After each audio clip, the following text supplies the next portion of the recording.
Some parents and children in Salford with their thoughts on dressing up for World Book Day. So could you do a good book day without dressing up? James Erskine is the chief executive of Rocket. It's a youth marketing agency and he works with some of the UK's biggest book publishers. He has 2 children of his own and so does Connie Hook. She is a former Blue Peter presenter. She's the author of 5 children's books. Connie, as a Blue Peter presenter, I'm guessing you're really great at making stuff. So for you, it won't be a worry about the expense, will it? Could you do it well, though, World Book Day, without the costumes? You know, basically, as I think someone mentioned in your audio just there, some characters don't have specific costumes. You know, if you're going as one of, I don't know, the famous 5, for instance. So it can be as complicated or as simple as you want it to be, essentially. And I totally agree with some of the parents that were commenting about how, you know, it spoils the fun if it gets too competitive and too commercial, having to buy expensive outfits. But you shouldn't ever have to do that. That's not really what it's about. James Erskine, how important is World Book Day to children's publishing as an event? It's pretty huge. Children's publishing is an incredible business, on last count worth about £245 million across all of the different books. So it's very big. And to become a World Book Day book, it's a really, really thing of immense pride in children's authors. And what I think World Book Day does really well is it brings children's books to the forefront of conversation. So whether you do have the dressing up or you don't, it's really nice that there is a day when children can discuss their reading habits. And what World Book Day would say is that they're also promoting reading to those that don't necessarily take part in reading themselves that much. World Book Day is a charity and it's funded by the book industry. They are paying for these, in effect, free books, aren't they? So you get your children get a voucher, don't they? Tell me how that works.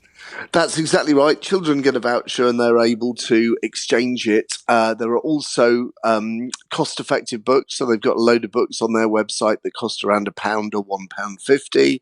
They've also got the free books. They've also got free audio books. But the voucher, what happens with your voucher?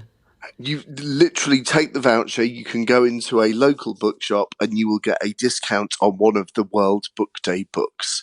And that's how that works. And it's each year you have a number of specific World Book Day titles, and it depends who is the World Book Day authors that year. They've got them split up by the relevant age categories. And yeah, they're giving a book to every youth reader in the United Kingdom. So, James, it's really important, obviously, for families where they don't go to bookshops often. And for some children, they reckon that these free books, or the book you get with the voucher, is the first book that child will have had. So if it's all about reading, do children really have to be encouraged to dress up, do you think? I think Connie makes a really good point, because sometimes if a book is independent and it's not one that everybody knows, you're not going to know how the lead character dresses. So I know that seems like a logistical problem, but I think it does point to the fact that maybe there aren't enough independent books that people are dressing up as. I think it can be done without the dressing up, but I think there are hacks. My little boy who's 10 loves football, so he's going as a football player because he's read one of the Oldfield Brothers books about various different football legends. And my darling daughter is 8 and she's actually taking in a shoebox scene of 78 Story Treehouse as opposed to dressing up as the character. So there Did are she other make it ways herself though, James? Because I used to think that, you know, that the teachers sat around the cauldron in the staff room and thought, what can we ask them to do next? She did make it herself. How about a shoebox tableau?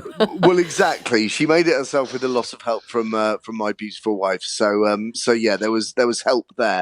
But I do think that I understand the stresses and the strains of getting people to dress up in fancy dress, but I do think it does get general excitement because it's allowing children to communicate what they've read to other children. And there's a good kind of cross-pollination of different reading hints and tips across various different schools and various different classrooms. Connie Hook, I know you do a lot of World Book Day events. We've heard how it helps children. How does it help writers? So there are 10,000 children's books that come out every year, and It's so hard. Any grown up will tell you how it's hard to find what to watch next on your Netflix or whatever, because we live in a world that is so consumer driven that there's so much choice. So as James just pointed out, basically the fact that it will get PR, essentially, not PR, but sort of eyes on books that might not have heard of. Children ask each other, oh, who have you come as? And they might not have heard of that book. And a lot of book selling and, interest in books is to do with word of mouth, because a child will read a book, they'll be enthused about it, they'll tell their friend. And, someone like, say, for instance, J.K. Rowling, to take an example of an author everyone's heard of. It took her a long time to get her publishing deal. And, Mallory Blackman, there's countless authors that go through a lot of rejection to get there. And there's countless more that haven't got there yet. So the fact that this shines a light on books, and books you might not have heard of, I would encourage parents to, actually get their kids to think about books that might not be your sort of usual suspects, because books give kids empathy. And if kids have empathy, then when they become adults, they'll go into the workplace and help make the world a better place, essentially. So it's so important in this sort of digital age that we keep children enthused about books and reading. Connie Hook, James Erskine, thanks both. And we've just had a text in from someone to say the Cheshire Libraries are doing a free costume swap for a book on World Book Day.